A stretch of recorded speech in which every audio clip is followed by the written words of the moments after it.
Have you ever dealt with an HOA that just went way too far?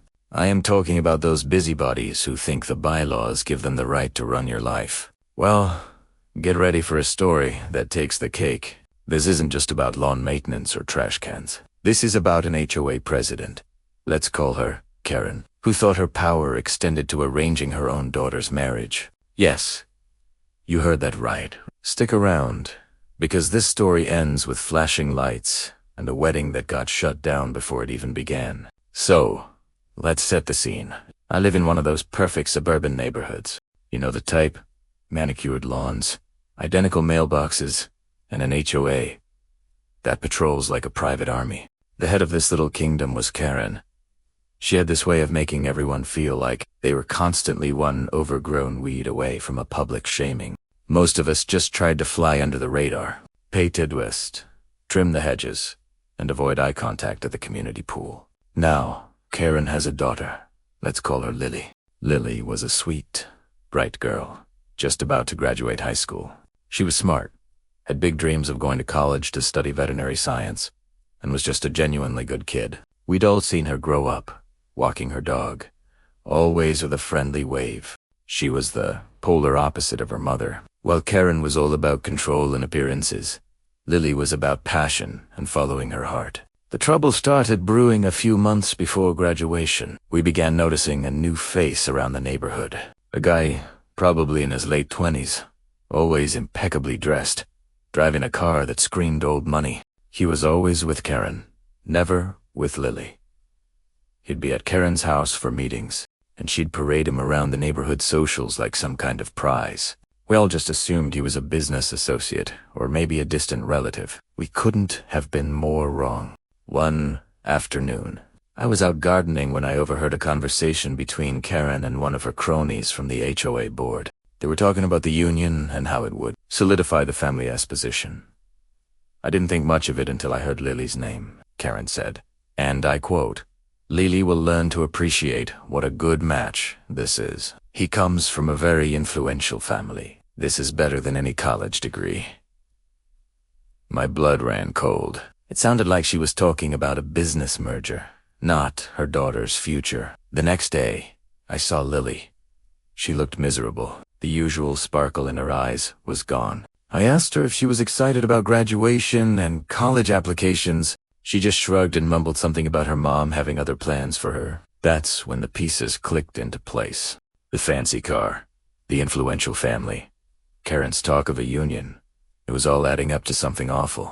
Karen wasn't just suggesting a suitor. She was arranging a marriage for her high school-aged Dudar. The gossip network in the neighborhood went into overdrive. Apparently, the guy's name was Richard. His family owned a massive real estate development company, the same one that had built our subdivision. Karen, in her twisted pursuit of status, had brokered a deal. She would deliver her daughter, and in return, she would get a seat on the board of their company.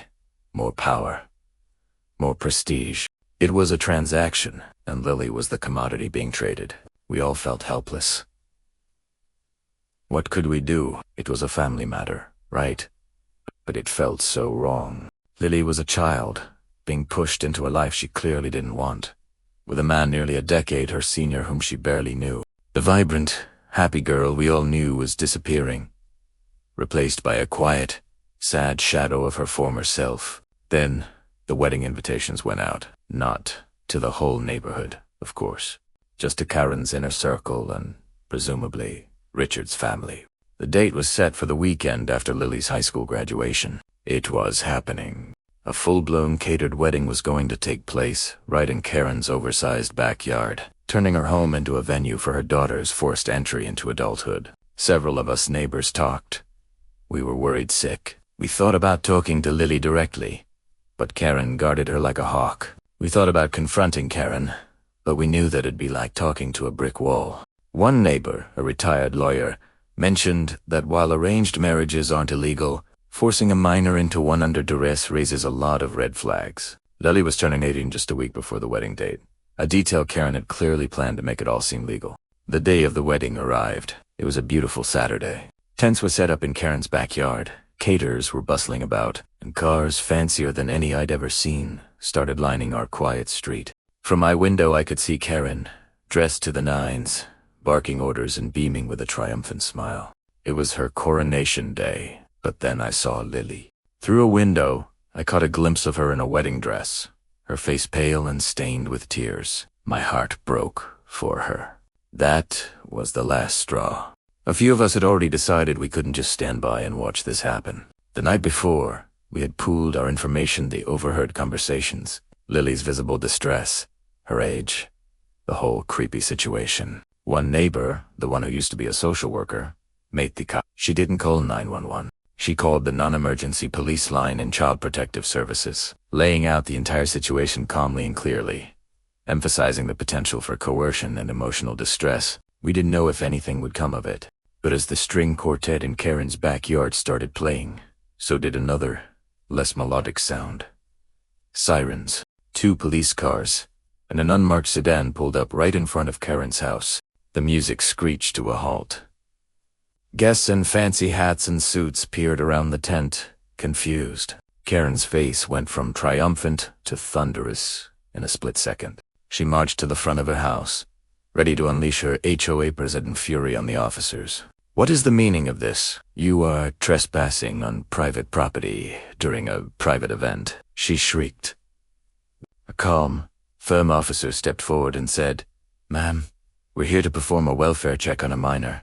Lily?" The color drained from Karen's face. Her entire power structure was built on the flimsy rules of the HOA, but that held no water with actual law enforcement. The officers went inside the house to speak with Lily, alone. We don't know exactly what was said in that house, but about 20 minutes later, the officers emerged with Lily. She wasn't in the wedding dress anymore. She was in jeans and a t-shirt, carrying a small backpack. She looked at the crowd of gawking guests, then at her mother, who was sputtering in rage. And for the first time in months, Lily looked relieved. She looked free.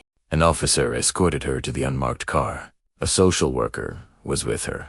The wedding was, of course, over. The police informed Karen that while no charges were being filed at that moment, an investigation was being opened, and they had facilitated Lily's request to be taken to a safe place. Guests started leaving in droves, whispering and staring. The groom, Reacher, just got in his expensive car and drove off without a word. The aftermath was glorious. Karen was a pariah. The HOA board called an emergency meeting and voted her out as president. She was humiliated. Lily went to stay with her aunt in another state, and last we heard, she was accepted into a dream college on a scholarship. She was finally getting the future she deserved, not the one her mother tried to buy for her. It just goes to show you, no matter how much power someone thinks they have, there are always lines that can't be crossed. And sometimes, it takes a community to stand up and say enough is enough. So what do you think? Have you ever seen an HOA president go on a power trip like this? Let me know your own crazy HOA stories in the comments below. Thanks for watching. And if you enjoyed this story, don't forget to like and subscribe for more. See you next time.